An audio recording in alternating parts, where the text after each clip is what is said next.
Yo, what's up, YouTube? Alright, man. This is it, man. This is my pre-fight video on the pre-fight prediction video on the Chavez Jr. Sergio Martinez fight. It's coming up pretty much a month to the day, September 15th.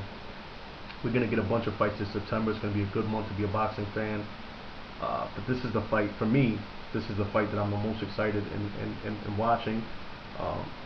And if you think Ward versus Dawson or the Matisse versus Elusigoon fight is the fight, that's the fight that you want to see more than this one, I couldn't really argue that. But really we're getting like 4 or 5 really good fights this month, September. So it's a good month to be boxing fans. But getting right into it, I think that this, for me, I'm seeing a lot of people that are picking Sergio Martinez to win the fight. They're picking him to just outbox the shit out of Chavez Jr.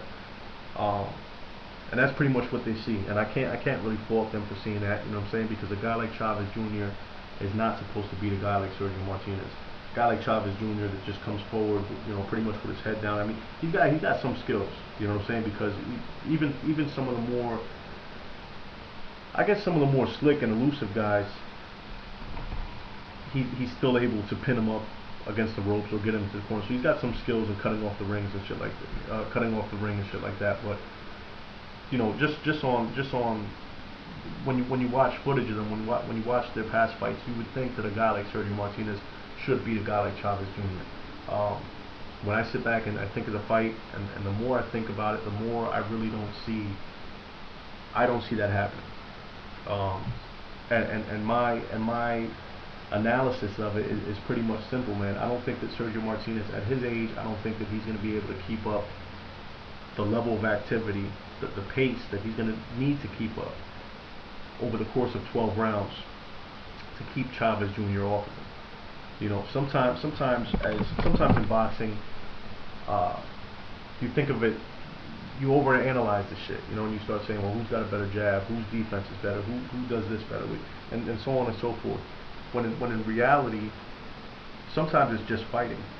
You know what I'm saying? And I think that Chavez Jr., as simplistic as his style is, at 160 pounds, I don't think that anybody can handle that amount of pressure, because he's a big dude. And however he does make 160, you know, and that's a whole nother video in itself. However he makes 160, and the next day he's 25 pounds heavier, it's clear that it's clear that he's fighting out of his weight division, and it's clear that that's an obvious advantage. And I think that advantage in itself is going to be too much for Sergio Martinez to overcome. On top of that, I don't think that Sergio Martinez looked great in his last 2 fights. I don't think he's looked great really since the Paul Williams fight.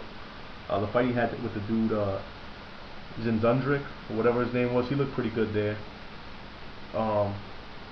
But the Barker and Macklin fight, he looked terrible to me. I think those guys got pumped up to beat, you know, they were getting pumped up to get beat down. They were supposed to lose that fight and lose that shit in a big way. And I think Macklin walked away from that fight, you know, even though he got stopped in the 11th, he walked away from that fight looking more like the winner than Martinez did. And I'm not talking about facial damage. I'm talking about, you know, I watched that fight and I walked away thinking to myself, I was more impressed with Macklin than I was with Martinez. You know, and that happens sometimes in boxing. Sometimes you have such a high expectation for somebody, or such a low expectation for somebody, that if somebody underachieves or overachieves, that you know, that you give props. You know, sometimes you give more credit than what should be, you know, than where it's due, and vice versa. But Sergio Martinez is supposed to be, on most lists, he's the top 3 pound-for-pound fighter in the world. I don't even know if Macklin was the top 15 guy in his weight class. You know, and Macklin, in that fight, I thought if he won the last round, if he didn't get stopped, you know what I'm saying? But if he didn't get stopped in the 11th round and he won the last round, I think I would have scored the fight a draw, I think. And I don't know if the judges had it that close, but you know, in my mind, that's a little bit too close for a guy that's supposed to be pound for pound number 3, the best fighter in the world. That's pretty much what I think is going to happen, man. I don't think he's going to be able to keep up with the pace. I think that a good fight to look at or a fight that I think that's going to be similar to what's going to happen on that particular night is Cotto Margarito 1. I think that Martinez will probably outbox him the first half of the fight, or even up into the middle rounds, so outbox him, maybe win 6 out of the first 8 rounds, something like that. But even the rounds that he wins, I think that even the rounds that he wins, I think we're going to walk away from those rounds saying, well, that round was a little too close for comfort. He's been getting tagged a lot, and maybe he just you know, caught Chavez with a couple more clean, eye-popping shots. You know what I'm saying? Shots that, you know, that makes the crowd go crazy or whatever. But I think that Chavez Jr., with the pressure that he's going to apply on him, at the end of those rounds, you might still see those rounds and say to yourself, I think I'd rather be Chavez Jr. even if he lost the round. On top of that, Chavez Jr. looked extremely good in this last fight against Andy Lee. I didn't think he'd be able to do. I thought there was a chance that he could stop Lee, and I thought there was a chance he could win, but I also saw a chance of Lee winning.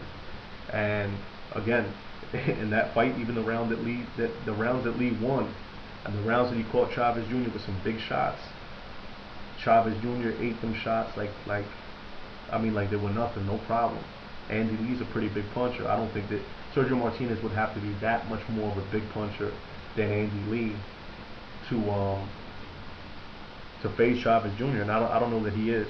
You know, even if he is a little bit better of a puncher, I don't think that that's going to be enough to gain enough respect from Chavez Jr. early on to where Sergio Martinez is going to be able to control the pace of the fight. I just don't think it's going to be enough.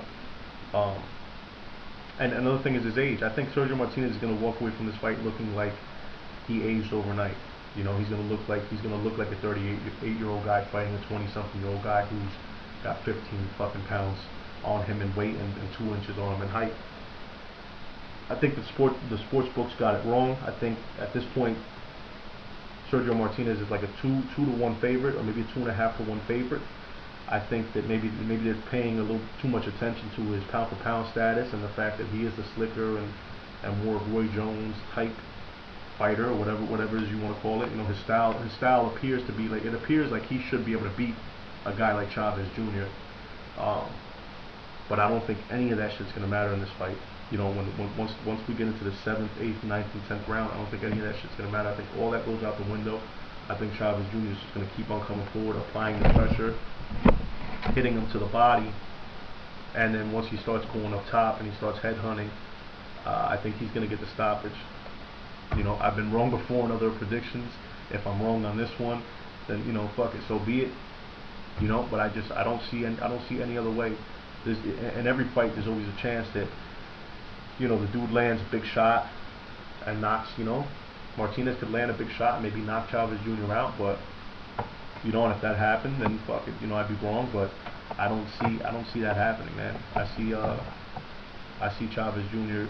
winning the fight. And another thing you got to look at, if you are putting any money up on a fight, or if you do gamble on fights, even if it appears that Chavez Jr. wins the fight, I'm sorry, that Martinez wins the fight, if it goes the distance and it appears that Martinez wins the fight, and this is strictly, you know, if I thought Martinez won the fight and I made the prediction that Chavez Jr. won the fight, that Chavez Jr. was going to win the fight, and it turns out that Martinez got robbed, I'd be man enough to admit that I was wrong in my prediction.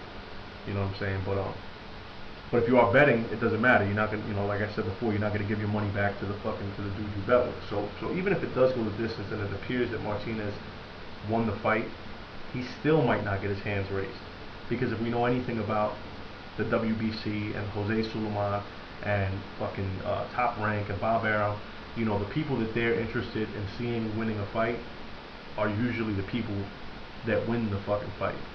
Come hell or high water, you know, that's the person who's going to get their hand raised. So even if Chavez somehow beat him 8 rounds to 4, he still might not win the fight. You know what I'm saying? So, but I don't think it's going to get to that point. I see Chavez Jr. stopping Sergio Martinez.